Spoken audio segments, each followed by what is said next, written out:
Alors, pour commencer, qu'est-ce que vous avez choisi, Frédéric? J'ai choisi le sport, un sport dans lequel, Thierry, je suis certain que vous excellez. Il s'agit, vous allez voir, du championnat du monde de lancer de tongs en cet été. Championnat du monde quand même. Alors je doute qu'il soit vraiment reconnu par une quelconque instance officielle. À mon avis, c'est le monde où ça se passe. À savoir Ourtin en Gironde, où c'était hier la 13e édition, nous dit le Parisien aujourd'hui en France. Donc c'est tout de même une histoire qui marche. 13e édition, le record étant de 39,56 m. Nous apprend le journal, il faut bien sûr lancer la tongue avec le pied tongue qui est rattrapé par un autre membre de l'équipe. C'est comme au baseball. Tout ça, vous l'avez compris, pour décompresser, parce que le même Parisien aujourd'hui en France nous apprend qu'on a de plus en plus de mal à décompresser, même pendant les vacances. Du mal, par exemple, à lâcher les textos, les mails de son patron, etc. Même, regardez, dans les blocs opératoires, le problème se pose. Le médecin ou l'infirmier qui, je cite, répond à un texto tout en surveillant la péridurale de madame ou même joue à Candy Crush au-dessus de la table d'opération, je cite le Figaro, ça existe. Il commence à y avoir des procès aux USA de gens estropiés par une opération qui ont prouvé que le médecin était pendu au téléphone pendant qu'il les charcutait. Alors pour l'instant, c'est qu'aux États-Unis, mais le Parisien rappelle, regardez, qu'en plus d'être distrait par son téléphone, le titre le disait, on oublie souvent que l'objet est un nid de microbes. Les 2/3 des téléphones sont infectés par des bactéries parfois dangereuses. Or, moins d'un personnel hospitalier sur 5 se lave les mains après avoir répondu à un coup de fil pendant le travail, selon une enquête des hôpitaux français. Donc, décrochons, non pas le téléphone, mais décrochons de nos téléphones quand on est en vacances ou même quand on est au travail. Je reste dans le même ordre d'idées avec cet article de l'Humanité. Regardez, sur la révolte des dames pipi, c'est le titre. L'Humanité parle surtout du renvoi de salariés des toilettes publiques sous le Sacré-Cœur à Montmartre, parce que le marché est en train de passer d'une entreprise à l'autre. Mais surtout, c'est l'occasion de se pencher sur la question très importante pendant l'été pour une ville touristique, les toilettes et l'hygiène. Voyez encore cet article paru il y a quelque temps, juste au printemps, dans le Figaro, la pénurie de toilettes publiques à Paris.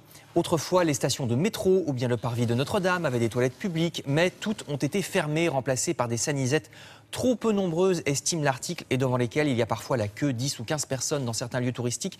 Il y a dans Paris seulement une sanisette pour 5800 habitants. Vous imaginez ? Faut pas être pressé. Ça fait réfléchir. Les pages locales du Parisien, elles aussi, épinglent notre façon de recevoir les touristes de ce côté-là. Figurez-vous qu'après les touristes japonais, ce sont les immigrés philippins de Paris qui s'organisent, regardez, pour nettoyer la capitale, pour ramasser les mégots et les canettes de bière ou les papiers gras. Les immigrés philippins après les touristes japonais qui font le travail qu'on ne fait pas pendant cet été touristique. Enfin, je termine par un autre phénomène bien français, mais beaucoup plus glorieux celui-là, puisqu'il s'agit d'Astérix. Regardez, c'est le nouvel album qui est en préparation en exclusivité dans le Figaro.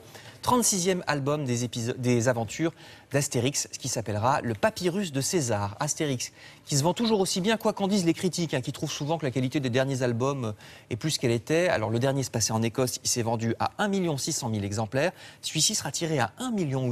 C'est le plus gros tirage de toute l'édition française et ça sortira le 22 octobre. Mais donc vous avez quelques vignettes en exclusivité dans le Figaro.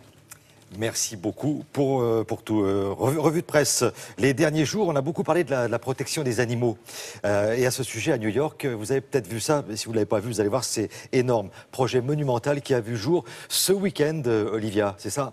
Oui, exactement. Ces derniers jours, on a beaucoup parlé des animaux et parce qu'ils sont plus que jamais en danger. Il y a eu évidemment le lion Cécile au Zimbabwe, tué par un dentiste américain qui est devenu l'homme le plus détesté des réseaux sociaux. Il y a eu ce massacre de dauphins qui est une tradition aux îles Féroé, où 250 dauphins ont péri il y a quelques jours. Et ce week-end, c'était samedi soir, à New York, regardez, l'Empire State Building s'est illuminé avec une projection d'images d'animaux, d'espèces en danger. C'était absolument sublime. Regardez, je vais vous montrer quelques images.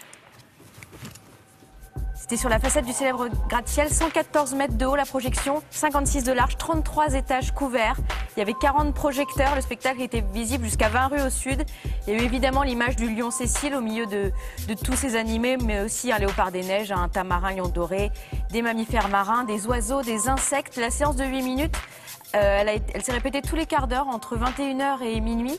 Ce projet, il n'est pas né du jour au lendemain, ça fait 4 ans que le réalisateur planche dessus.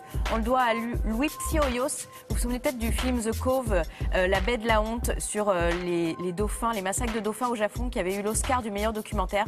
Eh bien, c'est cet homme-là qui œuvre beaucoup pour la protection des animaux, qui est à l'origine de ce magnifique projet, donc, qui s'est concrétisé samedi soir à New York.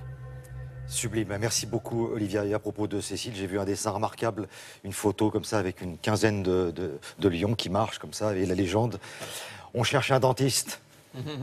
Voilà, c'est tout. Je referme la parole.